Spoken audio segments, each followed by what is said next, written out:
സർവമംഗളമംഗല്യേ ശിവേ സർവാർത്ഥസാധികേ ശരണ്യേ ത്രയംബകേ ഗൗരി നാരായണി നമോസ്തുതേ.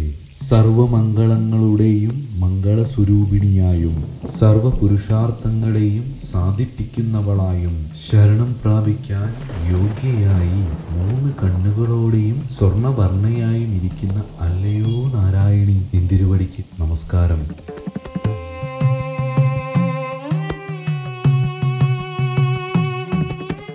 കൊല്ലം കൊയിലാണ്ടി പന്തലായി തീവണ്ടി സ്റ്റേഷന് 1.5 നാഴിക വടക്ക് പടിഞ്ഞാറ് സ്ഥിതി ചെയ്യുന്ന ശാക്തേയക്കാവ്, വിഷഹാരിയായ സാധകൻ പൂജിച്ചിരുന്ന വിഷഹാരിക്കാവ് എന്ന പിഷാരിക്കാവ്.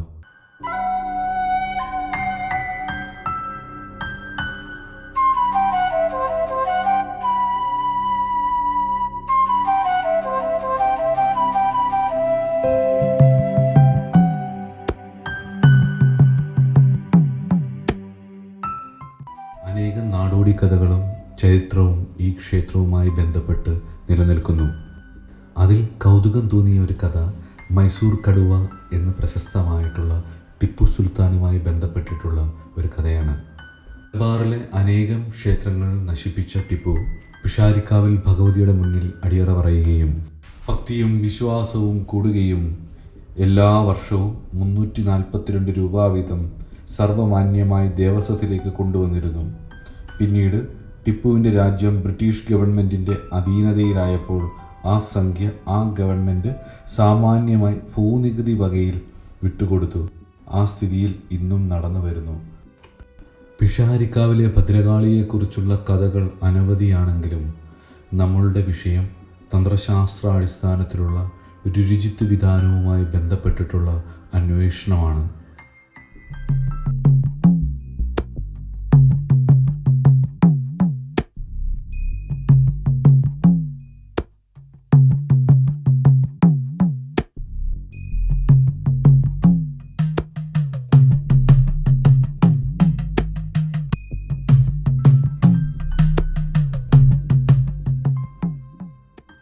നമുക്ക് നാടോടി കഥകൾക്കപ്പുറമായി രുചിത്വ വിധാനത്തിൻ്റെ ഉള്ളറകളിലേക്ക് കടക്കാം.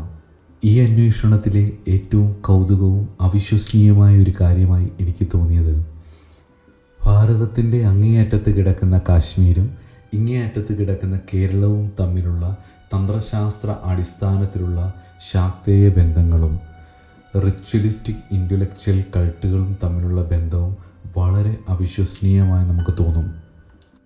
മറ്റു ക്ഷേത്രങ്ങളിൽ നിന്നും രുചിത്വ വിധാനത്തിലെ 13 കാവുകൾക്ക് കാതലായ ഒരു വിഷയം എന്ന് പറയുന്നത് മഹാദേവനും ഭദ്രകാളിയും മാതൃക്കളും ഖഡ്ഗവും നാന്തകവും ക്ഷേത്രപാലകനും എന്നിവരുമാണ് പ്രധാന ആരാധ്യമൂർത്തി. മിക്ക ക്ഷേത്രങ്ങളിലും മഹാദേവൻ കിഴക്കോട്ടും രുചിത്വ കാളിയായിട്ടുള്ള ഭഗവതി വടക്കോട്ടോ പടിഞ്ഞാട്ടോ ആയി മഹാദേവൻ്റെ വലത്ത് ഭാഗത്തായും കാണപ്പെടുന്നു.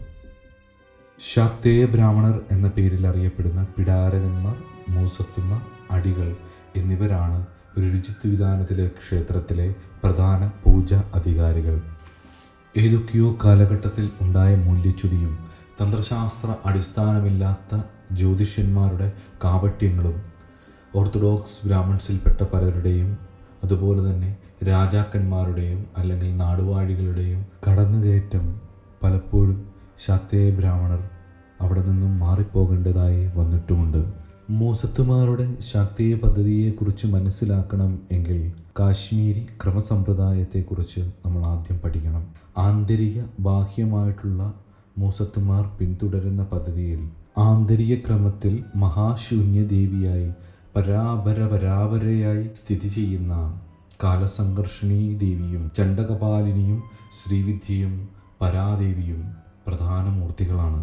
ശാംഭവസിദ്ധി മുതൽ ജ്ഞാനസിദ്ധി വരെ കിടക്കുന്ന പഞ്ചസിദ്ധി സ്വരൂപിണിയായിരിക്കുന്ന കാലസംഘർഷിണി ബീജവും പഞ്ചകൃത്യ സ്വരൂപിണിയായിരിക്കുന്ന പരാദേവിയുടെ പരാബീജവും ചണ്ഡകപാലിനി എന്ന നാമവും കൂടി ചേരുന്ന വിശാലമായിട്ടുള്ള മന്ത്രപ്രയോഗങ്ങൾ ഈ പദ്ധതിയുടെ ഉള്ളിൽ ഒളിഞ്ഞു കിടക്കുന്നു.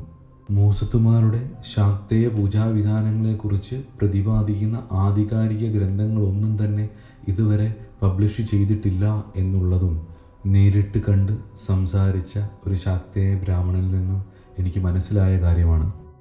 ഈ വിധാനത്തെക്കുറിച്ച് അന്വേഷിച്ചിറങ്ങിയപ്പോൾ ക്രമസമ്പ്രദായത്തിൻ്റെ ആധികാരിക ശാക്തേയ ഗ്രന്ഥങ്ങളായിട്ടുള്ള ജയേന്ദ്രയാമളം, കാളീകുല ക്രമ സദ്ഭാവം, ഭൈരവ ആഗമങ്ങളും കാലസംഘർഷിണീ ബീജത്തെപ്പറ്റിയുള്ള അഭിനവഗുപ്തൻ്റെ വ്യാഖ്യാനങ്ങളും ചില ലേഖനങ്ങളും മറ്റുമാണ്. ശാക്തേയ താന്ത്രികർക്ക് അന്വേഷിച്ചാലും തീരാത്ത രീതിയിൽ അതിനിഗൂഢവും രഹസ്യവുമായിട്ടുള്ള അനവധി കാര്യങ്ങൾ ഒളിഞ്ഞിരിക്കുന്നതാണ് ഈ 13 രുരുചിത്ത് കാവുകളിലും.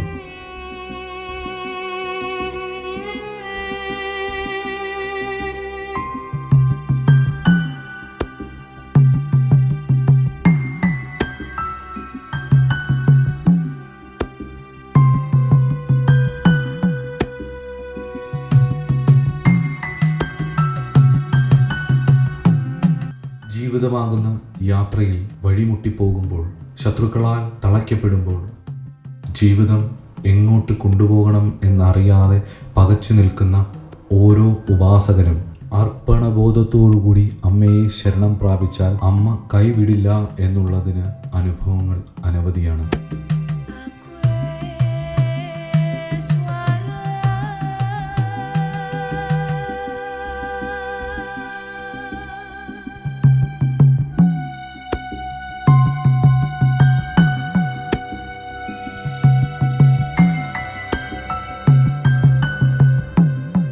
ഞായർ, ചൊവ്വ, വെള്ളി എന്നീ ദിവസങ്ങളിൽ ഉച്ചപൂജയ്ക്ക് സ്ത്രീകൾക്ക് പ്രവേശനമില്ല.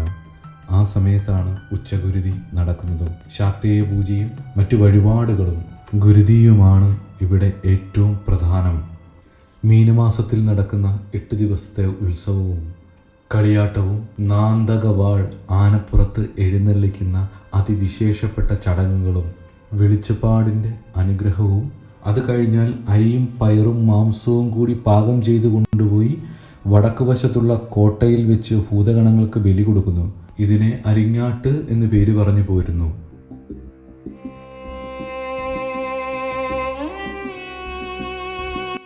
മാതൃസ്വരൂപിണിയും ഭക്തവത്സലയുമായിരിക്കുന്ന എൻ്റെ തമ്പുരാട്ടിയമ്മയെ ഇനിയും കാണാൻ വരണം എന്ന പ്രാർത്ഥനയോടെ സാഷ്ടാംഗം നമസ്കരിച്ച് നമുക്കടുത്ത രുരുചിത്ത് കാളി ക്ഷേത്ര നടയിലേക്ക് യാത്ര തിരിക്കാം.